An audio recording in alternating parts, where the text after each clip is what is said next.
प्रणाम सभी को और स्वागत है आध्यात्म ज्ञान चर्चा सत्संग में। सुबह सुबह की ये चर्चा और ये प्रयास कि एक प्रश्न के व्यापक ज्ञान पर उस पर प्रहार हो सके अलग अलग दृष्टिकोणों द्वारा।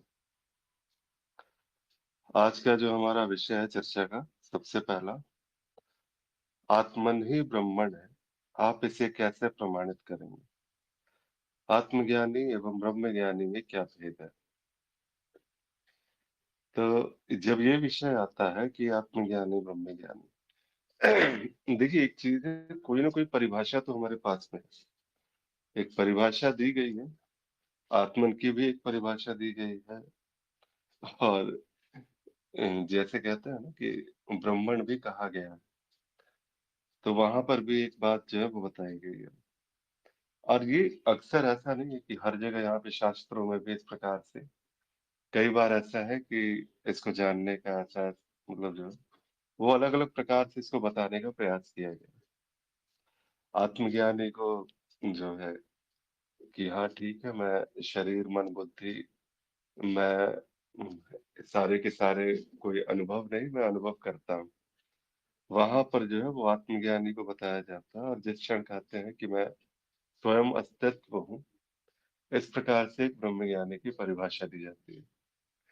लेकिन इन परिभाषाओं से अलग वास्तविकता जो है, जो, क्योंकि एक यात्रा तो रही है, एक आध्यात्मिक यात्रा, ज्ञान मार्ग में जो हमारी यात्राएं रही, और हमने इस शब्द को बड़े करीब से देखा।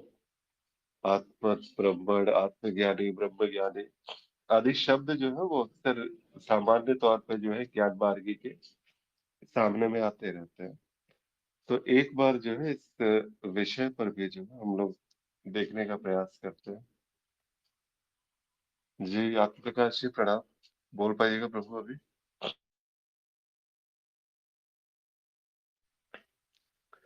व्यस्त है अभी क्या? ठीक है। और कोई भी साधक यहाँ पे अभी पहला जो विषय है उसके ऊपर कुछ कहना चाहते हैं?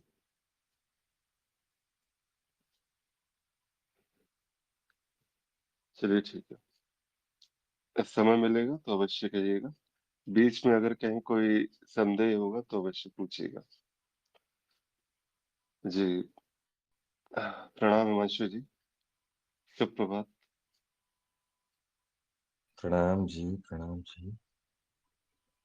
जी,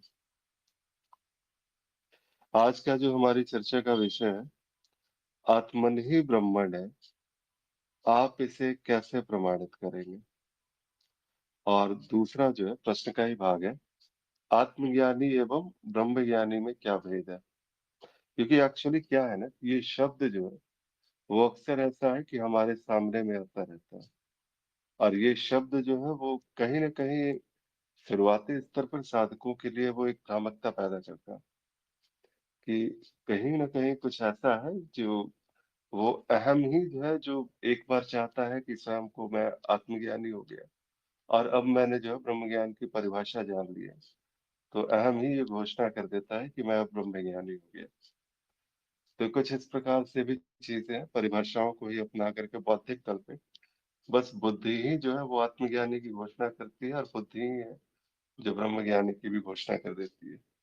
कहते हैं ना कि ज्ञान मार्ग की बुद्धि से परेशान व्यक्ति है। तो बात वही है कि इस शब्द में जो छिपा हुआ ज्ञान है, आज उस पर जो है वो चर्चा करके इस प्रश्न पर जो एक व्यापक ज्ञान है, प्रयास करते हैं कि वो प्रकाशित हो सके। आप कुछ बोल पाइएगा आज पहले विषय के संदर्भ में, हिमांशु जी? जी जी जी जी, प्रणाम। जी प्रणाम। आत्मन ही ब्रह्मन है। तो ये विषय जो है, आत्मन ही ब्रह्मन है, ये तो कार्यक्रम का विषय है। ये एकता का विषय है, एकता का ज्ञान का जहाँ पर बात आती है, तो जहाँ अद्वैत अद्वैत सिद्ध होता है, वहाँ यही सिद्ध हो पाता है कि आत्मन ही ब्रह्मन है। आत्मन यानी जो मेरा तत्व है, वो वो आत्मन। जो मेरा तत्व है, वो है आत्मन। ब्रह्मन यानी सब कुछ, समस्त अस्तित्व। तो अस्तित्व हमने तो जब प्रमाणित किया इसे, तो पहले हमने समझा कि अस्तित्व क्या है, परिभाषाओं के आधार पर क्या अस्तित्व है। और जब हमने ये समझा कि आत्मन क्या है, मैं कौन हूँ, तो नीति नीति से ये जाना कि यहाँ पर जो पृष्ठभूमि है, अनुभव करता, वही आत्मन है। तो अनुभव मिथ्या साबित हुए, एक ही तत्व बचा, वो है अनुभव करता यानी पृष्ठभूमि, जिस पर ये मिथ्या घटित हो रही है। लेकिन ये संपूर्णता जो है, इस संपूर्णता में एक ही चीज स्थापित हो पाई है कि एक मिथ्या है और एक सत्य। और सत्य एक ही है, वो है पृष्ठभूमि जो बदलता नहीं है, अपरिवर्तनशील है। तो इस तरह से सिद्ध तो स्वयं ही हो गया, स्वयं ये सिद्ध हो गया, क्योंकि अनुभव मिथ्या है और उसी पृष्ठभूमि पर घटित हो रहे हैं जहाँ पर जो कि सत्य है, सत्य की पृष्ठभूमि पर ये मिथ्या घटित हो रही है। तो इस सत्य और मिथ्या में भेद नहीं रहा। भेद किस चीज का, कि दूरी स्थान का कोई भेद नहीं रहा। एक ही पटल पर ये हो रहा है। तो इस तरह से जब देखा कि आत्मन ही है और वो आत्मन ही ब्रह्मन है, अर्थात वही संपूर्णता है, हम उसको अनुभवकर्ता को अ, अनुभवों के बगैर नहीं देख पा रहे हैं, नहीं देख सकते हैं। संभव उसकी उस- वो अ, उसी का एक आयाम है। जैसे हम कहते हैं कि समंदर को हम देखते हैं तो हमें लहरें प्रतीत होती हैं, लहरों के रूप में समंदर दिखाई देता है। नाम रूप के रूप में नाम रूप हमें दिखाई पड़ते हैं, तत्व नहीं दिखाई पड़ता। लेकिन जब जो तत्व है, वो नाम रूपों के द्वारा ही प्रतीत हो रहा है, वो सामने उसी से आता है। तो दोनों में भेद नहीं है। यही प्रमाणित करता है कि आत्मन और ब्रह्मन एक ही हैं। ब्रह्मन यानी संपूर्णता, अस्तित्व, और आत्मन जो मेरा तत्व है। जी, तो ये इस तरह से ही प्रमाणित करते हैं कि मिट्टी और घड़ा अलग नहीं है, तो आत्मन और ब्रह्मन भी अलग नहीं होगा। जो नाम रूप उसी पर आरोपित है, तत्व पर, तो संपूर्णता ही है। जो तत्व है वही संपूर्णता है। अब जी। और ये आत्मज्ञानी, हाँ, हाँ, वही आत्मज्ञानी अगला और प्रश्न था। ब्रह्मज्ञानी, हाँ, आत्मज्ञानी और ब्रह्मज्ञानी में क्या भेद है। तो बात यह है कि ना, आत्मज्ञानी और ब्रह्मज्ञानी ऐसा कुछ है नहीं।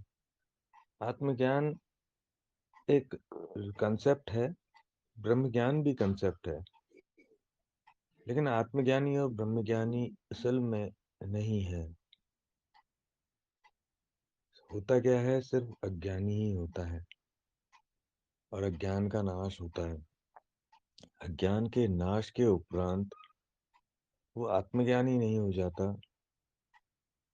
या ब्रह्मज्ञानी नहीं हो जाता। भले ही एक कह भर दिया गया हो तो वो कहना भी उचित प्रतीत नहीं होता है। तो आत्मज्ञान मूल मूलतः तत्व की तत्व की ओर इशारा करता है। तत्व ज्ञान जो है, मेरा तत्व क्या है, और ब्रह्म ज्ञान इस भेद को मिटाता है कि तत्व के अतिरिक्त जो मिथ्या दिखाई पड़ रही है वो मुझसे अलग है, एकता का ज्ञान देती है। तो वो ब्रह्म ज्ञान और आत्मज्ञान की जो परिभाषाएं हैं वही हम यहाँ पर कह सकते हैं। बाकी आत्मज्ञानी और ब्रह्मज्ञानी, क्योंकि आत्मज्ञान होने के लिए कोई बस्ता नहीं है कि जिसको आत्मज्ञानी हम कह पाए। आत्मज्ञान जिसको हुआ है वो वहां दिखाई नहीं पड़ता कोई कि किसको आत्मज्ञान हुआ है, हम किसकी ओर इशारा करेंगे। फिर ब्रह्मज्ञानी भी ऐसा ही है कि अगर हम ब्रह्मज्ञान हुआ है तो वो किसको हुआ है, कौन है वो, तो कोई नहीं है, क्योंकि व्यक्ति को नहीं होता है। व्यक्ति अपनी मिथ्या को समेटे सदैव खड़ा रहता है। व्यक्ति के पास व्यक्ति अज्ञान है, और वो व्यक्ति है तो अज्ञान है। फिर वहाँ न आत्मज्ञान है न ब्रह्म ज्ञान है। तो व्यक्ति को नहीं हुआ तो किसको हुआ? तो किसी को नहीं हुआ। इसलिए आत्मज्ञानी और ब्रह्मज्ञानी जैसा टर्म दिखाई नहीं पड़ता है। हम इशारा नहीं कर सकते हैं किसी की ओर कि कहाँ पर है।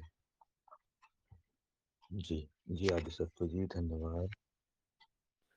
जी, बहुत सुंदर तरीके से आपने बताया इस विषय पे। जी, प्रणाम आत्म प्रकाश जी, प्रभु।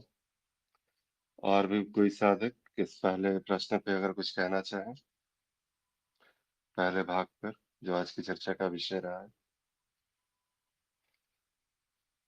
ठीक है। जी प्रणाम प्रणाम आशुत जी। जी, प्रणाम। कहिए प्रभु। आत्मन ही ब्रह्मन है। तो जैसा हम ज्ञान मार्ग में हमें ज्ञान दिया गया, तो वहाँ पे यही ज्ञान दिया गया कि आत्मज्ञान दिया गया, और यही दिया गया कि हम जो है कोई अनुभव नहीं है। जो दृश्य जगत है, जो दिख रहा है सामने, वो भी मैं ही हूँ, और जो परिवर्तित हो रहा है वो भी मैं ही हूँ। मैं जो अपरिवर्तनशील है वो मैं हूँ, मतलब अनुभव करता हूँ। ये आत्मज्ञान दिया गया। और ये जो है प्रमाणित हुआ, तो ये जो है कि आत्मज्ञान हुआ, ऐसा प्रमाणित हुआ कि है, आत्मज्ञान हुआ है हमको, कि मैं कोई अनुभव नहीं, कोई परिवर्तित बस परिवर्तनशील नहीं हूँ, मैं अपरिवर्तनशील अनुभव करता हूँ। और बाद में जो है फिर उस आत्मज्ञान में रहते हुए प्रमाणित किया गया कि ये मैं अनुभव करता हूँ। तो यह जो है कि धीरे धीरे जब हमें ज्ञान में पुष्टता आई, तो ये जो है फिर मैं अनुभव करता क्या हूँ, फिर अनुभव करता ही जो है समष्टि हो जाता है। समष्टि मतलब जो भी प्रकट अप्रकट जो भी है अस्तित्व, वो स्वयं हो जाता है, मतलब हो जाता है, उसका ज्ञान नहीं होता है। ज्ञान या आत्मज्ञान जैसा होता नहीं। बस यही एक जो है कि अलगाव करके जो है, भेद करके केवल ज्ञान लेने के लिए बताया जाता है। आत्मज्ञान ब्रह्म ज्ञान जैसा कुछ है नहीं। बस यही कि मैं अनुभव करता हूँ, ये द्वैत में है, ये अनुभव नहीं, मैं अनुभव करता हूँ। और बाद में जो है ये प्रमाणित होता है। प्रमाणित होता है मतलब हो जाता है कि मैं अनुभव करता नहीं, मैं अनुभव नहीं, मतलब सभी कुछ मैं ही हूँ, अस्तित्व ही मैं हूँ। दोनों भाग अस्तित्व के, प्रकट आयाम और अप्रकट आयाम, सब कुछ जो है हो जाता है, फिर उससे कोई बचता नहीं है। तो जैसा हिमांशु जी बोले कि आत्मज्ञान ब्रह्म ज्ञान, हाँ, शुरू में शुरुआती साधक के लिए ये आवश्यक है कि अगर उसको कह देंगे कि आप ही सब कुछ हो, तो जैसे हम अपना अनुभव बताएं कि हम जो है करीब 35-36 साल से जो है इस मार्ग में हैं। इस मार्ग में मतलब भक्ति मार्ग और जो है क्रिया योग में। तो पता तो हमको चल गया था कि मैं ही ब्रह्म हूँ, मैं ही सब कुछ हूँ, लेकिन वो उतरता नहीं था। तो उसको ज्ञान मार्ग में भेद करके कि जो अनुभव है वो मैं नहीं हूँ, जो बसता है तत्व रूप में वो अनुभव करता मैं हूँ। जब ये ज्ञान होता है और इसमें पुष्टता आती है, तो अपने आप जो है ब्रह्मन की स्थिति आ जाती है। स्थिति नहीं बोलना है, आ जाती है ये भी नहीं बोलना है, बस हुआ जा सकता है, हो जाता है। जी भैया सत्य जी, धन्यवाद, सभी को प्रणाम। जी, बहुत सुंदर। देखिए, बात वही है, चर्चा का जो विषय था हमारी, आत्मन ही ब्रह्मण है, बिल्कुल ये कार्यक्रम की ही शब्दावली है, और वही से निकल करके ये आया भी है। और ये जो चीज है, लेकिन फिर भी इसको जो प्रमाणित करने की बात होती है कि आप इसे कैसे प्रमाणित करेंगे।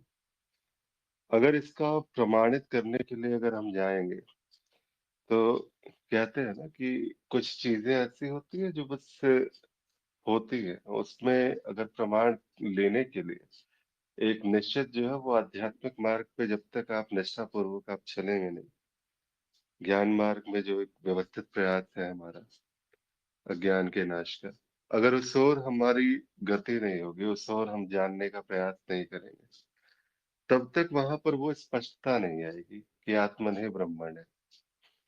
और मैं अगर बचा हुआ हूँ और मैं ही इसे प्रमाणित करने का प्रयास कर रहा हूँ कि आत्मन ही ब्रह्मण है, तो मेरे दिए गए, अगर ठीक है मैंने कुछ कह भी दिया, कोई शब्द कह भी दिए, तो मेरा दिया गया प्रमाण कभी आपका प्रमाण नहीं हो सकता। ये इतना गूढ़ विषय है, इतना, जैसे कहते हैं कि इसमें जब तक जो है, ये ऐसा सागर है, इसमें जब तक आप डूबेंगे नहीं, तब तक आपको वो जो है तृप्ति जिसकी तलाश है, वो तृप्ति आपको मिलेगी नहीं। आत्मन ही ब्रह्मण है, बिल्कुल सामान्य सा शब्द है कि यहाँ पर ऐसी कोई विभाजन नहीं है। लेकिन इसको पहले समझ में आने के लिए, इसको उतरने के लिए जो सूचनाएं दी जाती है, सिर्फ इतना कहा जाता है कि जिस क्षण आप नेति नेति द्वारा प्रमाणित करते हैं, नेति नेति से जब प्रमाण मिलता है कि आप कोई जो भी अज्ञान था, जो भी वास्तविक जो संसार जगत शरीर मन बुद्धि, जो कुछ भी आपने पकड़ा हुआ है, जहां पर भी आपकी पकड़ है, वो सारी की सारी मिथ्या मात्र है। कुछ भी यहाँ पर जो है वो सत्य नहीं है। और आप वो सब नहीं हो। सबसे पहली बात तो आप वो सब नहीं हो, नेति नेति नहीं हो आप, कुछ भी नहीं हो। जो कुछ भी आपकी पकड़ रही है, वो जैसे ही पकड़ आपकी छूटती है, तो ये स्पष्ट होता है जो अहम की जो आपकी स्थिति थी, जो शरीर मन बुद्धि संसार यही सब पे अटकी हुई थी, वहां से एक जो है फिर वो एक अनुभव करता है, जिसे कहते हैं आत्मन कहते हैं, कि आत्मन के ऊपर में वहां पर वो स्थिति जाती है। अब जैसे ही जिस क्षण आप आत्मट हो, और जिस क्षण वो स्थिति जो है आपके लिए स्पष्ट है, अब यहाँ पर सारा का सारा अनुभव, सब कुछ जो है, सीधी सी बात है, एक सामान्य सी चीज कि जो कुछ भी दिख रहा है वो वास्तव में एक मिथ्या प्रतीति मात्र है, अनुभव मात्र है, मिथ्या मात्र है, सारा का सारा। तो वो जैसे ही मिथ्या कहते हैं, तो मिथ्या सारे अनुभव मिथ्या है, और ये कह करके एक सामान्य तरीका, जैसे कहते हैं कि वहां से सब कुछ हटाया जाता है, और जो अंततः जो शेष बचता है, तो वो फिर ब्रह्मण ही है, सब कुछ। तो वहां पर ये कहते हैं कि आत्मन ही ब्रह्मण है। लेकिन ये सिर्फ और सिर्फ सूचना के लिए, इसके अतिरिक्त कोई बात नहीं है। अगर इसका प्रमाण पाना है, अगर वास्तविक में आत्मन ही ब्रह्मण है, इसके भेद को समझना है, यहाँ तक पहुंचना है, तो इसके लिए ज्ञान मार्ग में एक व्यवस्थित प्रयास कि उस पर आप आगे चले और प्रमाण स्वतः पाइए इसका कि क्या वास्तव में ऐसा है क्या। क्योंकि कहने में बड़ा, दो शब्द का एक मतलब जो है, ऐसा लगता है एक छोटा सा वाक्य है, लेकिन ये किसी का जो है अनंत जन्मों की यात्रा का ये प्रतिफल हो सकता है। आपके अनंत जन्मों की जो आध्यात्मिक यात्रा रही है, उसका समापन मात्र जो है इस वाक्य पे हो सकता है, आत्मन ही ब्रह्मन है। और ये जिस क्षण जो है, जिस वक्त में स्पष्ट हुआ, जिस वक्त में ये प्रमाणित हुआ, तो फिर कुछ और प्रमाणित करने के लिए शेष रहेगा ही नहीं कभी। जैसे कहते हैं ना कि क्या है ये ब्रह्मण, जो अगला जो प्रश्न का जो भाग है, आत्मज्ञानी और ब्रह्म ज्ञानी में भेद क्या है वास्तव में। देखिए, जब तक ज्ञानी है, जब तक कहा जा रहा है कोई ज्ञानी बचा हुआ है, तो अहंकार ही तो है जो घोषणा करता है कि मैं आत्मज्ञानी हो चुका, मैं ब्रह्म ज्ञानी हो चुका। सिर्फ ज्ञान है और ज्ञान के अतिरिक्त कुछ भी नहीं है। आपका तो पूर्ण विसर्जन उसी क्षण हुआ जिस क्षण नेति नेति हुई, जिस क्षण आपने ये जान लिया कि आपको कुछ भी नहीं, जो भी आपने अब तक जो है अपनी पकड़ बनाई हुई थी, वो तो खो गया, उसी अज्ञान के साथ वो धुल गया है वहां पे। और जिस क्षण वो नष्ट हो गया, वो आपका जो जो कुछ भी था, जो कुछ भी आपकी पकड़ थी, वो चली गई। उसके बाद फिर क्या रह गया? वास्तव में ज्ञान ही तो रह गया। अब कभी ठीक है, आत्मज्ञान इसको कह दिया गया कि वास्तविक वो, अगर वो होनापन है, वही अगर अभी की स्थिति में अगर उसको कहते हैं कि यह आत्मज्ञान है, तो अच्छा ठीक है, वो भी स्वीकार है। और जिस क्षण ये सारा का सारा अनुभव जो है, वो तो एक सेकंड की बात है। सिर्फ इतना सा ही तो है कि सारे अनुभव जो जिसको भी नकारा गया था, वो वास्तविक मिथ्या प्रतीति मात्र है, मात्र एक क्षण की बात होती है। वहीं पर वो स्पष्ट हो गया। ये बहाव है जो एक बार, जैसे कहते हैं नदी की धारा शुरुआत में तो निकलती है, लेकिन अंततः जो है जहाँ समुद्र में जाकर के उसको मिलना ही है, यही है उसका एक गंतव्य है। तो नहीं भी अगर आप चाहेंगे, वहां कोई इच्छा वैसे भी नहीं रहती है, लेकिन जैसे ही अगर वो इच्छा नहीं है, वो वहां पे बिल्कुल जो कहते हैं वो होना मात्र है। अगर आप वहां पर हो चुके हैं, तो वो अंततः ये जो आत्मन की जो सीढ़ी है, वो ब्रह्मण तक ही पहुंचाएगी।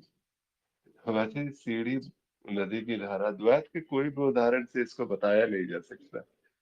इसको कहा नहीं जा सकता कि कोई सीढ़ी है, कुछ ऐसा है। लेकिन एक समझ के लिए गुरुजन सूचना देते हैं और वो कृपा करते हैं कि पहले वो बता देते हैं कि देख लो, इस प्रकार से तुम वहां तक जा सकते हो। तो ये उनकी करुणा है, कृपा है कि हमें ये पता चलता है इस प्रकार से कि ऐसे ऐसे करके आगे बढ़ना है। और वही चलाने वाले भी है कि उंगली पकड़ करके आगे लेके भी चलते हैं।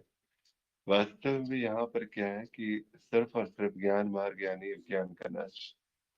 और अज्ञान ही तो है ये सारा का सारा, जो हमने, हमारी जो पकड़ है, जो हमारी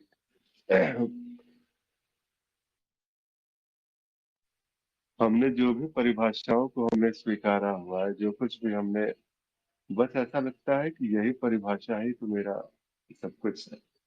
मैं परिभाषाओं को समझ गया तो मैं अब आत्मज्ञानी, मैं अब ब्रह्म ज्ञानी की परिभाषा को समझ गया तो मैं अब ब्रह्म ज्ञानी हो गया। तो इस प्रकार से यहाँ पर चलता है, और बहुत खूबसूरत तरीके से आप सभी ने यहाँ पर अपने अपने भाव बताए। जी, और भी साधक हैं, कोई अगर कुछ कहना चाहते हैं? प्रणाम अश्विन जी, कुछ बोल सकते हैं क्या अभी आप? जी, नमस्कार। जी, प्रणाम अश्विन जी। आज की चर्चा का जो प्रथम विषय है, आत्मन ही ब्रह्मण है, आप इसे कैसे प्रमाणित करेंगे? आत्मज्ञानी एवं ब्रह्म ज्ञानी में क्या भेद है?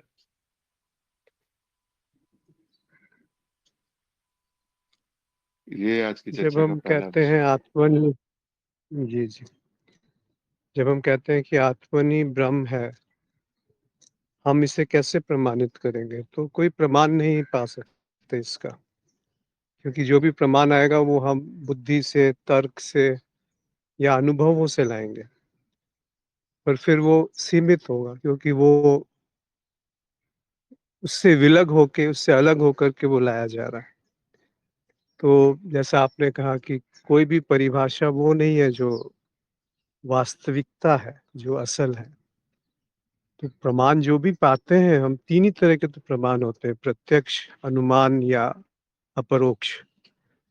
पर इन तीनों को भी आप देखेंगे तो मूल में अनुभव है, क्योंकि अनुभव के आधार पे अनुमान या तर्क लगाया जाता है। और जो अपरोक्ष है उसको हम जान नहीं सकते कि वो क्या है, जहाँ कोई माध्यम नहीं है। तो जब हम प्रमाण की बात करेंगे तो अंत में यही पाया जाएगा कि कोई प्रमाण नहीं है जिसको हम सिद्ध कर दें, तब तो बहुत आसान हो जाता कि एक गणित की किताब में 2 + 2 = 4 प्रमाण मिल गया। पर क्या 2 + 2 = 4 अंतिम सत्य है? क्या वो वास्तविकता है? क्या वो है जिसमें जीवन है? तो हम पाते हैं कि इस तरह की बातों को जब भी हम कहीं सीमित, संचित, सं संकुचित, संचलित या इकट्ठा करना चाहेंगे तो वहाँ पे कोई आधार नहीं मिलेगा, कोई सहारा नहीं मिलेगा। और जब वो सारे सहारे विसर्जित हो जाते हैं, जहाँ पे सहारा लेने वाला, देने वाला दोनों नहीं बचते, तो शायद कुछ आशा हो, जहाँ पर ब्रह्म क्या है या आत्मन क्या है, इन दोनों में कोई भेद भी है या भेद नहीं है भी कि नहीं है, ये सारी बातें सहज जीवन में उतरना शुरू कर सकती हैं। उसका ज्ञान वो नहीं है जो वो है जो है, इस तरीके से इसको देख सकते हैं। आत्मज्ञानी और ब्रह्म ज्ञानी में क्या भेद है? कोई भेद नहीं है, एक ही चीज़ को कहने के 2 ढंग हैं। जी। जी, बहुत हद तक अब ये विषय वैसे भी स्पष्ट हुआ, जब इस विषय को हम चर्चा में लाते हैं और जब इस प्रकार से चर्चा होती है तो उस विषय में जो छिपा हुआ व्यापक सा अज्ञान है, वो वैसे भी प्रकाशित होता है। और भी कोई साधक यहाँ पर इस प्रथम विषय पे कुछ अपना मत देना चाहे, कुछ बताना चाहे, तो अवश्य कह सकते हैं।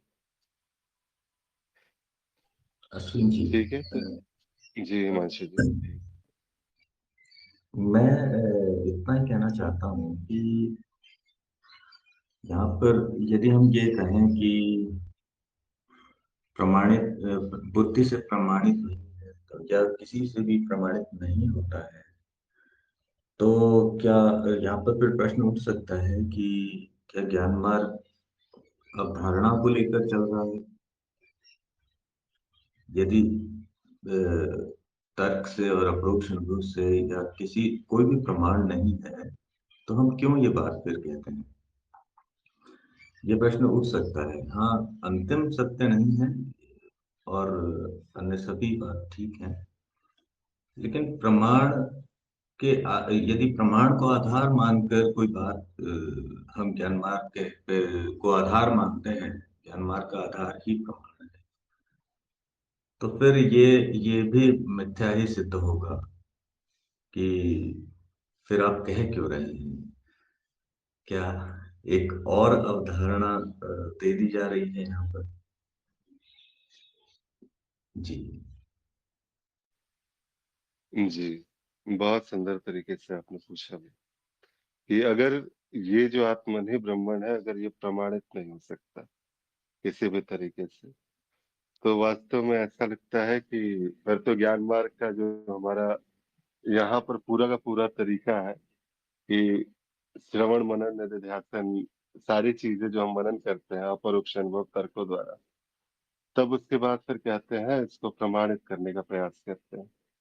और अगर प्रमाण नहीं मिलता है तो इसको फिर बताया ही क्यों कहा गया, मतलब बताने का प्रयास भी क्यों किया गया है, उसको वैसे ही रहने देना चाहिए था जैसे शुरुआती स्थिति थी। जब यहाँ पर कहते हैं प्रमाणित की बात, कुछ है ऐसा जो प्रमाणित किया जा सकता है या कुछ है ऐसा जो प्रमाणित और अप्रमाणित से परे की बात है।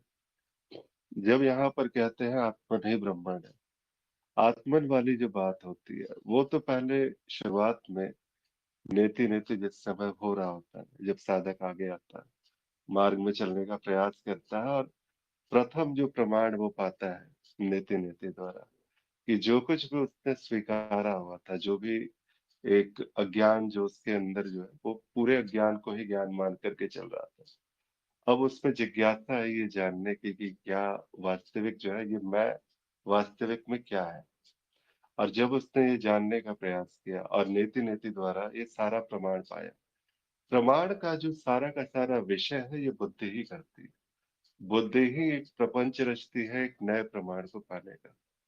और क्या कहते हैं ना कि जब प्रमाण पाते पाते उस प्रमाणित होते होते नेति नेति का जैसे जैसे स्तर दर स्तर वो प्रमाण मिलता जाता है, तो अंत में जो बात आती है, जो स्पष्टता आती है कि वो सारा का सारा जो प्रमाण लेने वाला था वो विसर्जित हो चुका है। अब आप वो हो चुके जो होना जो है वास्तविक जो मैं का जो आपका स्वरूप था, वहां तक आप सत्य हो चुके हैं। सत्य को जानने का प्रयास तो भले ही किया गया, लेकिन बुद्धि जो है वो संघर्ष त्यागती है क्योंकि उसे जाना नहीं जा सकता। और जैसे ही इस बुद्धि का विसर्जन हुआ, जैसे ही आप वास्तविक जो है वो आपका वो होना पर वहां पर, अब यहाँ पर जो कहते हैं आत्मन ही ब्रह्मण है, ये एक गुरु द्वारा दी गई एक दिशा है, कृपा है, कहा जा सकता है। क्योंकि ये जो है पूरी तरह से जिसे कहते हैं ना कि अब यहाँ पर बुद्धि यहाँ पे संघर्ष त्याग चुकी है। लेकिन ये कृपा है गुरुजनों की कि हमें पहले ही जो है वो एक अवधारणा के तौर पे ही एक बताया जाता है। वास्तविक क्या है ये कोई बता नहीं सकता। उसे हम ब्राह्मण कहते हैं, कोई उसे मौन कह देता है, कोई शून्यता कह देता है, कोई अज्ञेयता कह देता है, कोई मतलब ऐसा कह देता है कि यहाँ पर कुछ है ही नहीं। जानने वाला यहाँ पर पहले ही विसर्जित हो चुका है। कोई प्रमाण लेने वाला वहां पे पहले ही खो चुका है। और अगर ऐसा है कि वहां पर कोई प्रमाण लेने वाला नहीं, प्रमाण ढूंढने वाला जो निकला था एक यात्रा पे, जो बार बार प्रमाणित करता हुआ चला गया, तो उसे एक शब्द की एक कैसे करते हैं ना कि वो एक डोर जो है वो थमाई जाती है कि हाँ ये शब्द है, अभी भी किसी प्रकार से अगर कुछ भी बाकी बकाया है तो देख लो तुम थोड़ा सा। जैसे कहते हैं कि गंगा तो अब बह चली है, लेकिन अंततः उसका विसर्जन उस गंगा सागर में तो होना ही है।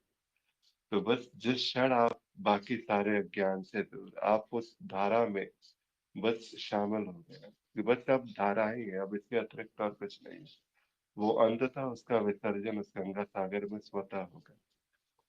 ये कोई प्रमाण लेने से नहीं होगा, प्रमाण जो है लेने देने वाली प्रक्रिया से नहीं होती है। ये बात बस बन जाती है, तो इसको बस इतना कहा जा सकता है। और यहाँ पर वही है कि कहने वाला अगर बच तो फिर वो एक पैराडॉक्स होता है यहाँ पे।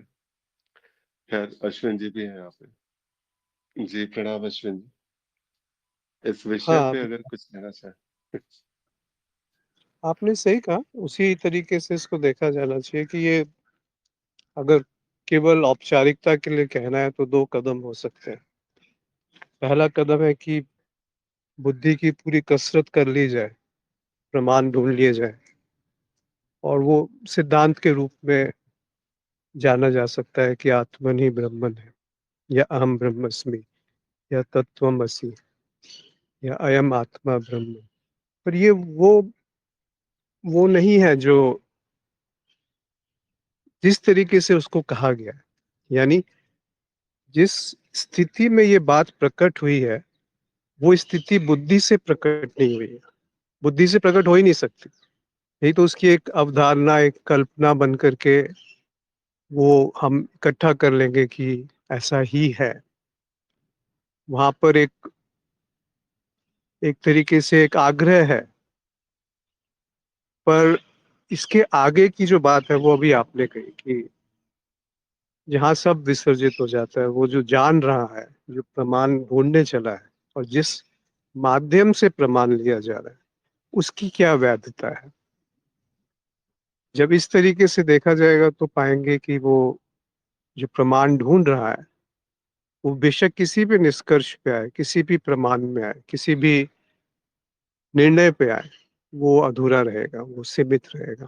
क्योंकि वो आधार, वो माध्यम सीमित है जिससे उस निष्कर्ष पे आया गया है। बस यहीं तक कहा गया, उसके आगे जो है वो फिर शब्दों का खेल हो जाएगा क्योंकि हम नहीं जान सकते कि सत्य क्या है। हम असत्य से सत्य की ओर गति नहीं कर सकते। असत्य से में टिके रह के सत्य क्या है उसको नहीं परिभाषित कर सकते। असत्य का विसर्जन है और उसके आगे क्या है वो मैं नहीं जान सकता, बुद्धि नहीं जान सकती। उसे होना मात्र कहें, मौन कहें, अज्ञेय कहें, अस्तित्व कहें, ब्रह्म कहें, आत्मन कहें, ये सब बुद्धि की कल्पनाएँ हैं। वो नहीं है जो वो है। इस तरीके से इसे दूसरा कदम कहा जा सकता है कि जहाँ पर बुद्धि की उपयोगिता समाप्त हो गई और वो जो प्रज्ञा अस्तित्व की है, वो वहाँ पे मौजूद है। वो जो करुणा, वो प्रेम वहाँ पाया जाता है। ऐसा नहीं है कि वो रूखा-सूखा है, वो वाद-विवाद का विषय है। वो कहने और सुनने से घट जाएगा, वो लेने-देने से हो जाएगा, वो किसी संबंध में पाया जा सकता है। ये सब बातें बुद्धि के क्षेत्र में आ जाती हैं। तो वो जगह, वो स्थान जो समय से परे है, वो स्थान जो स्थान से परे है, उसको हम कैसे परिभाषित करेंगे? हमारी क्षमता है क्या उसको किसी सीमा में बाँध के उसको अभिव्यक्त करने की? इसका अर्थ ये भी नहीं है कि उसको अभिव्यक्त नहीं किया गया या नहीं किया जा सकता है। बस इसको यहीं छोड़ दिया जाए तो ज़्यादा शुभ लगता है। जी।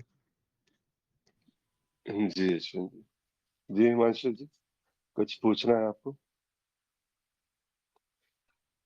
जी, मुझे तो कुछ नहीं पूछना है, लेकिन प्रश्न तो पूछ ही रहे हैं। और जब प्रश्न बना है कि प्रश्न कहता है कि कैसे प्रमाणित करें, अर्थात बुद्धि तो है ही वहाँ, क्योंकि प्रमाण तो बुद्धि को ही मिलेगा और बुद्धि ही संतुष्ट होगी। प्रश्न भी बुद्धि से आया है, विसर्जन भी बुद्धि का ही होना है और बुद्धि का विसर्जन उसको संतुष्ट करके ही होगा। वो प्रश्न उत्तर पाके ही सब समाप्त होगा। अब यहाँ पर ये यदि ये कहा जाए कि गुड़ और मीठा एक ही है, तो वहां पर यदि हम अनुभूति की बात करें तो बुद्धि, क्योंकि यहाँ पर अनुभव की बात नहीं है, तो बुद्धि की विसर्जन, बुद्धि को विसर्जित कर कर देने का अ, विचार कह देना कि बुद्धि विसर्जित कर दीजिए, अब मीठा और गुड़ दोनों खाके ही पता चलेगा। तो बात यह है कि बिल्कुल सही सही कहा है कि ऐसा ही है। ऐसे शब्दों में प्रमाणित करके भी क्या होगा, क्या उससे कुछ होना नहीं है, व्यर्थ है। लेकिन वो उत्तर भी उतना ही व्यर्थ है जितना कि वो प्रश्न है, और प्रश्न को तो उत्तर ही चाहिए। तो इसलिए शब्दों का ही महत्व है, क्योंकि प्रश्न भी शब्दों में ही है। जी, बहुत बहुत धन्यवाद आप सभी का। जी, बिल्कुल। बात वही है कि जिस प्रकार के प्रश्न होते हैं और वैसे भी हमारी चर्चा का ये समय बिल्कुल इसी प्रकार से। देखिए, एक चीज है कि बुद्धि का विसर्जन जो है करता कौन है? अगर ये भी एक प्रकार से प्रश्न आता है कि बुद्धि विसर्जित हो जाती है, विसर्जित हो जाती है, तो कहीं पर ऐसा लगता है ना कि साधक जो है वो संघर्ष कर कर के साधक ही जो है संघर्ष त्याग रहा है कि अरे मेरी बुद्धि मैंने बड़ी चला ली। अब मेरा जो है ऐसा लग रहा है ये यहाँ पर कुछ अभी ऐसा है कि मुझसे अब आगे जो है सोचा नहीं जा रहा है, बस इतना ही तक मेरे मनन की सीमा थी। अब एक क्षण तो लगता है कि मेरी बुद्धि की सीमा मैंने जान ली है, और दूसरे ही क्षण जो है कभी किसी सत्संगों में कभी इस प्रकार से प्रश्नों को देखते हुए, अरे ये प्रश्न तो मेरा बाकी था अभी भी, ये तो मैंने अभी जाना ही नहीं है इसको, तो उसको भी थोड़ा जान लेते हैं, उसको भी समझने का प्रयास करते हैं। तो बुद्धि बड़े खेल दिखाती है, बड़े सुंदर तरीके से। वो जो कहते हैं ना कि भरमाने का जो सारा का सारा प्रपंच है, बुद्धि बड़े विस्तृत रूप से ये प्रपंच रचती है और बड़े विस्तृत रूप से फंसाने का प्रयास करती है। तो ऐसे ही ऐसे प्रश्न जो है, इसीलिए कहते हैं जब चर्चाएं होती है और हम सभी जब एक प्रकार से जो है गुरु क्षेत्र की ही अभिव्यक्तियां जब इस प्रकार से अपना एक विचार देती है, एक प्रश्न पर जब कहती है, तो उस प्रश्न में छिपा हुआ जो व्यापक ज्ञान है वो दिख जाता है वहां पे। और ये प्रश्न बिल्कुल वही है, बुद्धि ही है जो इस प्रकार के प्रश्न करती है, क्योंकि पाठ्यक्रम में कहीं पढ़ा गया था आत्मन ही ब्रह्मण है वहां पर। और इसके बाद फिर जो इसकी अगली बात की, कोई ब्रह्म ज्ञानी होगा, कोई आत्मज्ञानी होगा, क्योंकि चैप्टर्स भी है हमारे पास में। एक आत्मज्ञान का एक अलग अध्याय है, एक ब्रह्म ज्ञान का अलग अध्याय है। तो वहां से ये भी जो है मान्यता आ जाती है कि आत्मज्ञान के अध्याय को जिसने प्रमाणित कर लिया वो आत्मज्ञानी, और जितने ब्रह्म ज्ञान ज्ञान वाले जो है अध्याय को प्रमाणित कर लिया वो ब्रह्म ज्ञानी। तो इस प्रकार की बातें जो है वो बहुत हद तक जो है बौद्धिक कसरत वाली बात है, कि जैसा अश्विन जी ने भी कहा कि बिल्कुल हम लोग बुद्धि की कसरत कर लें, बिल्कुल पर्याप्त जितना कसरत करना है तो उसको कर लें कि हाँ ठीक है, ये परिभाषा ऐसी है, वैसी है, ये है, वो है। सब कुछ जो है आप पूरा प्रयास कर लें, अंततः एक क्षण तो ऐसा आएगा ही आएगा कि ये प्रयास जो है वो स्वतः छूटेगा। जैसे कहते हैं कि वो कृपा जो है वो एक क्षण ऐसा होगा कि उस क्षण घटेगी। और ये करने वाला कि क्या कोई ऐसा है, कृपा जब ऐसा लगता है तो कोई कृपालु होगा जो कृपा कर रहा है। तो शब्द जो है ना बड़े भ्रामकता पैदा करते हैं जब इस प्रकार के शब्द आते हैं। लेकिन ये सारे के सारे शब्द जो ज्ञान मार्ग में हमारे सामने जितने भी शब्द आते हैं, जितने भी प्रकार की चर्चाएं होती है अलग अलग प्रकार से, वास्तव में क्या है कि ये भी एक कृपा है कि वो सारे के सारे शब्द जो है वो हमारे सामने में रख दिए गए, शब्द रख दिए गए, उनकी सटीक परिभाषाएं रख दी गई। अब बौद्धिक कसरत करने के लिए हमें जो है इतने सारे उपनिषद वेद वगैरह पढ़ने की आवश्यकता नहीं। सामने में कार्यक्रम है, गुरुदेव है, और ये संपूर्ण है बिल्कुल। उसको देख लीजिए ना, एक एक शब्द जो है वो ऐसा लगता है कि उस पर अगर मनन करने जाए तो कितने ही उपनिषदों का समावेश हो जाता है वहां पे।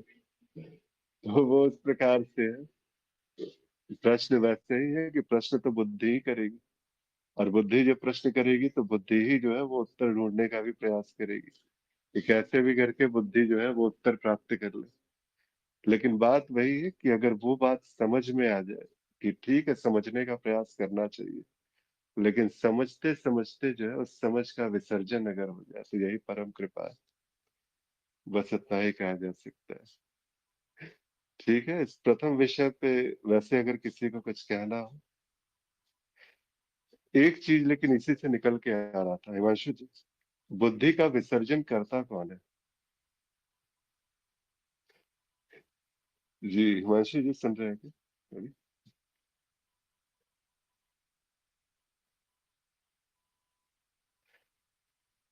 आपकी आवाज नहीं आ रही है अभी।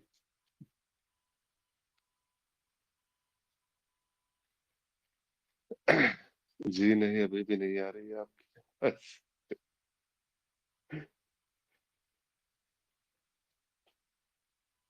नेटवर्क इश्यू होगा।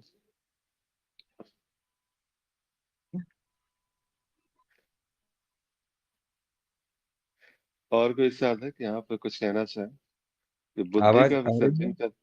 हाँ, अब आ रही है, अब आ रही है, अब आ रही आ रही है? है। हाँ जी हाँ, बिल्कुल। नेटवर्क का इशू हो गया था। हाँ। हाँ, मेरा ये कहना है कि बुद्धि का विसर्जन नहीं होता है। बुद्धि का विसर्जन नहीं होगा, प्रश्न गिर जाएंगे।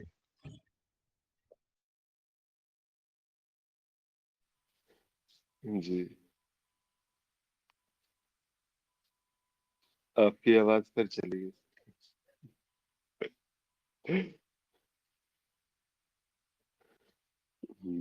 नेटवर्क का इश्यू है।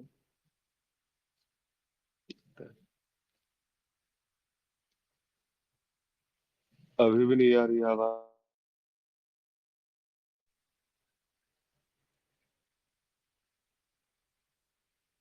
क्या आवाज आ रही है?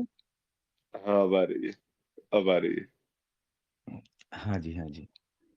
तो बिल्कुल, मेरा एक मैंने ये जाना है, बुद्धि का विसर्जन नहीं होता है। और यदि ये शब्द जानकर कि बुद्धि का विसर्जन हो गया है,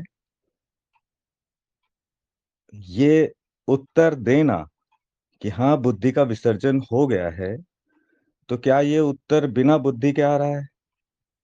यदि बुद्धि विसर्जित हो गई है तो मैं यहाँ पर आपसे बात कैसे कर रहा हूँ बिना बुद्धि के? तो मैं किस किस स्तर पर कहूँ कि बुद्धि का विसर्जन हो गया है? यह कब होता है? प्रश्न गिर जाते हैं। बुद्धि अब उस उपापोह में नहीं है। जो वो ढूंढना चाहती थी वहां पर संयोजन हो चुका है, वहां पर बुद्धि शांत है।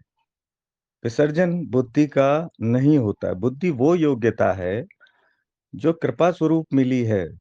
इस विकास क्रम ने इस स्तर पर आकर मनुष्य में बुद्धि का विकास हुआ है। तो क्या बुद्धि का विसर्जन हो जाएगा या हो जाना चाहिए? मैं तो कहता हूं कि नहीं होता है। बुद्धि का विसर्जन नहीं होता है और ना ही होना चाहिए। बुद्धि विकसित होकर बुद्धि विकसित होकर प्रज्ञा हो जानी चाहिए। अब वो दृष्टिकोण बड़ा हो जाना चाहिए। अब वो दृष्टिकोणों में नहीं, दृष्टि हो जानी चाहिए जो कि देखती मात्र है। लेकिन बुद्धि का विसर्जन नहीं होता है। बुद्धि आगे बढ़कर और प्रगति कर लेती है और प्रज्ञा हो जाती है, लेकिन विसर्जन नहीं होता है, ऐसा मैंने कहना है जी। जी बिल्कुल। जब कहते हैं कि बुद्धि का विसर्जन यानी कि और जब बुद्धि का विकसित होकर के प्रज्ञा हो जाना, प्रज्ञा का मतलब क्या है? प्रज्ञा का मतलब सिर्फ इतना सा है कि वो जो पहचान है, वो जो कि क्या सत्य है और क्या सत्य है, क्या ज्ञान है और क्या इस अज्ञान से परे की बात है। परे की बात तो खैर वो प्रज्ञा भी नहीं पहुंचती है बात है। सिर्फ इतना है कि वो जागृत होने का मतलब है कि शुरुआती स्थिति में जिस समय वो प्रज्ञा जागृत हुई, तो इस बुद्धि की मिथ्या जान ली गई। ये जो बौद्धिक कसरत, ये चर्चाएं, ये सत्संग, ये सब कुछ हाँ ठीक है, ये सब कुछ है, हो रहा है, लेकिन यहाँ पर वो लिप्तता नहीं है। ये सारा का सारा जो प्रयास है, ये सारा का सारा जो कर्ता भाव था, जो निरंतर हमारे साथ बना हुआ था, अब ये पता है कि ये सारा का सारा मिथ्या है। वो इतने स्पष्ट रूप से प्रमाणित हुई है कि इसको ये शायद जो हम कहते हैं कि बुद्धि विसर्जित हो जाना। विसर्जन का मतलब ऐसा लगता है कि नदी में जाकर के हमने प्रवाहित कर दिया बुद्धि को। तो वो बात नहीं है। वही बात है जो आपने कहा भी कि वो प्रज्ञा जो है वो वहां पर अब जागृत हो चुकी है। प्रज्ञा जागृत हो गई तो प्रज्ञा में जो उस बुद्धि के जो सारा का सारा जो बौद्धिक तल का जो, क्योंकि बुद्धि क्या है कि ये पूरी तरह से जिसे कहते हैं ना कि अहम की जो सुई थी अगर बुद्धि पे जाकर के वो अटकी है, तो अभी भी वो जो है ज्ञान में ही भटक रहा है। वो वहां पे कहीं ना कहीं अज्ञान में ही उस ज्ञान को जो है वो अपने अज्ञान को ही ज्ञान मान करके वो बैठा हुआ है। बुद्धि का समर्पण होना अगर हम कहते हैं, ये शब्द अगर आता है, तो ये करने वाला जो है और ये कर करके बस ऐसा लगता है कि ये पूरी तरह से सब कुछ जो है बुद्धि कहीं जा करके हम प्रवाहित करके आ गए। अब यहाँ पर बुद्धि नहीं है, अब मैं प्रज्ञा से सोच रहा हूँ। तो ये भी बौद्धिक प्रपंच ही है वास्तव में। जिसे कहते हैं कि आत्मज्ञान बस होता है, वो किसी व्यक्ति को होता है? बिल्कुल भी नहीं। वहां पर व्यक्ति जो है उसकी मिथ्या जान ली जाती है। तो ये सारा का सारा जो बौद्धिक प्रपंच था, जो ये सब कुछ जानने का प्रयास किया गया जिसके द्वारा, अब बस इसका स्थान जो है वो अब प्रज्ञा ले चुकी है।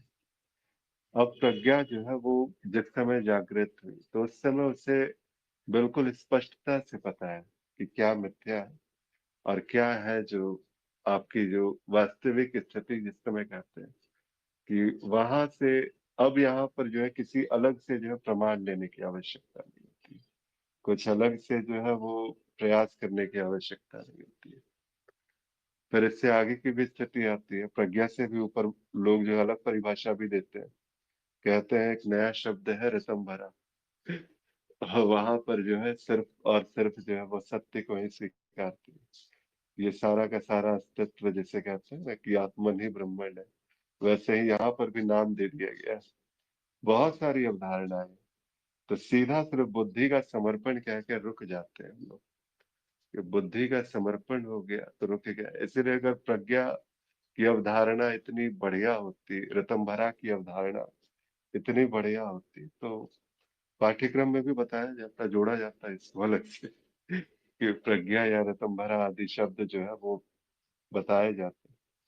लेकिन ये उतनी ज्यादा नहीं है, उतना आवश्यक नहीं है। सिर्फ इतना जान लेना कि ये बुद्धि जो है वो समझ समझ के ही इस बुद्धि का विसर्जन होता है। तो ये एक अवधारणा ज्यादा बेहतर लगती है। और ये प्रयास जो है साधक संघर्ष करता है बुद्धि का विसर्जन करने की, लेकिन अंततः ये होती स्वतः है। यहाँ पर ऐसा कुछ नहीं है कि इसमें ऐसी बात है कि साधक अभी भी बचा हुआ है और वो आदि चाह सत्य करके जी, अपनी बुद्धि का विसर्जन कर रहा है। जी। आदि सत्य जी, बुद्धि का विसर्जन होता है या बुद्धि शुद्ध होती है? बुद्धि में भी शुद्धिकरण चलता है। बुद्धि नित्य शुद्धिकरण की प्रक्रिया से चलती है। जैसे जैसे अज्ञान का नाश होता है, बुद्धि शुद्ध बुद्धि वहां पर प्रकट होती है।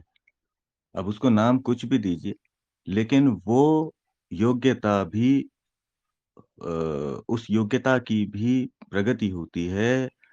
उसका उसमें उसका विसर्जन नहीं होता, उसकी समाप्ति नहीं होती। अब उसके आधार बदल जाते हैं। तो बुद्धि को जो आधार चाहिए है वो है अनुभव, प्रमाण। और चूंकि बुद्धि ये जान गई है कि अनुभव और प्रमाण इंद्रिय आधारित है, मिथ्या है, यहाँ पर बुद्धि शांत हो जाती है। लेकिन वो बुद्धि शुद्ध बुद्धि है, वो विसर्जित नहीं हुई है। ऐसा प्रतीत हो सकता है कि बुद्धि का विसर्जन हो गया है, क्योंकि बुद्धि वहां पर क्यों नहीं कार्य कर रही है? क्योंकि बुद्धि देख पा रही है कि जिनको जिनको आधार मानकर मैं कोई बात कह रहा था, वो आधारहीन है, वो मिथ्याओं को आधार मान रहा था। अब वो मिथ्या रेत के महल नहीं बनाता है। इतना ही होता है, बाकी बुद्धि तो शुद्ध होती है, नित्य बुद्धि भी प्रगति कर रही, ये योग्यता छूटती नहीं है। क्या मनुष्य में? और बुद्धि का विसर्जन कर देना या विसर्जन कर दीजिए ऐसा कहकर प्रश्नों को रोक देना, तो ज्ञान मार्ग में और ऐसे अन्य मार्ग जहाँ पर प्रश्न नहीं करने दिया जाता, जहाँ पर प्रश्न उठाना वर्जित है, इनमें क्या भेद रह जाएगा? कि कोई प्रश्न आता है और हम कह दें कि भाई अब तो बुद्धि का विसर्जन कर दीजिए, प्रश्न नहीं उठने चाहिए, तो ये उचित प्रतीत नहीं होता है। बुद्धि अब शुद्ध होनी चाहिए, प्रश्न और शुद्ध होने चाहिए, या फिर प्रश्न गिर जाने चाहिए। इतना ही हम कह सकते हैं। जी आदि सत्व जी, बहुत बहुत जी धन्यवाद। बिल्कुल। जी बिल्कुल। बात वही है, आशय दोनों का एक ही है कि शुद्ध बुद्धि हो या समर्पित बुद्धि या विसर्जित बुद्धि, बस शब्दों का चुनाव यहाँ पे अलग है। कि एक शब्द जो है जो कहता है कि शुद्ध बुद्धि होनी चाहिए, और एक शब्द जो है जो विसर्जित होनी चाहिए। तो देखिए बात वही है कि अंततः जो है वो प्रश्न जिसे कहते हैं ना कि प्रश्न समाप्त होने चाहिए। तो ये सारा का सारा संघर्ष जो है शुद्ध होने की अगर जो प्रक्रिया है, वो भी वही है कि प्रश्न द्वारा ही जो है बुद्धि शुद्ध जिसको कहते हैं कि शुद्ध बुद्धि हो गई। अब उसका नाम प्रज्ञा हो चुका है, जो शुद्ध बुद्धि है वहां पे। अब यहाँ पर जब इसकी बात होती है कि विसर्जित बुद्धि, तो सीधा जो है अब मैंने अब वही चीज है कि जब शब्द का चुनाव होता है तो यहाँ पर बस वही है कि जो पहले जो आधार थे, जिस आधार पे ये विश्लेषण हो रहे थे, वो सारा का सारा आधार मिथ्या हो गया। इसीलिए यहाँ पर इस शब्द को जो है चुन लिया गया कि बुद्धि यहाँ विसर्जित हो गई। अब वास्तव में प्रज्ञा जागृत है। तो अब प्रज्ञा की अवधारणा के साथ में जो है वो अवधारणा ही है सभी की सभी जो है, कि कुछ ऐसा है नहीं कि अब कोई शब्द तो चाहिए वहां पे, एक शब्द के साथ में जुड़ना है। तो शुद्ध बुद्धि भी बढ़िया है शब्द, प्रज्ञा भी उतना ही सुंदर शब्द है। तो सब पूर्ण है, सब सुंदर है। तो वैसे अब कोई भी शब्द रहे, कोई भी भाव रहे, बहा जा सकता है। बस वहां पर वही चीज है कि वो जो संघर्ष है वो वास्तव में समाप्त हुआ या नहीं हुआ। क्या अभी भी वो प्रश्न आते हैं, कभी अभी भी वो जिज्ञासा थी, वो अभी भी बनी हुई है। मुमुक्षुता जो थी, जिसकी तलाश में हम आए थे, क्या अभी भी वैसी की वैसी ही है। तो इसको एक बार जो है वो देख ले, जांच ले। अब इसके बाद फिर जो वास्तविक जो अंत की बात है, वो इसका जो है निष्कर्ष जैसा भी निकले, निकालने का प्रयास करें।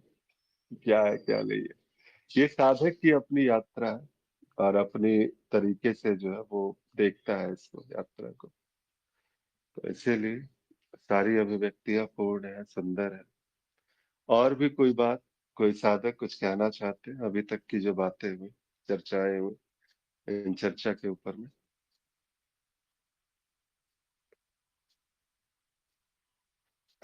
ठीक है, तो फिर आज के लिए आज्ञा दीजिए प्रभु। कल तो नहीं, परसों फिर मिलते हैं, कल सैटरडे। संडे को फिर मिलते हैं 7 से 8 एक नए विषय के साथ में। तब तक के लिए प्रणाम सभी को, नमस्कार, आभार जुड़ने के लिए। बहुत बहुत आभार सभी।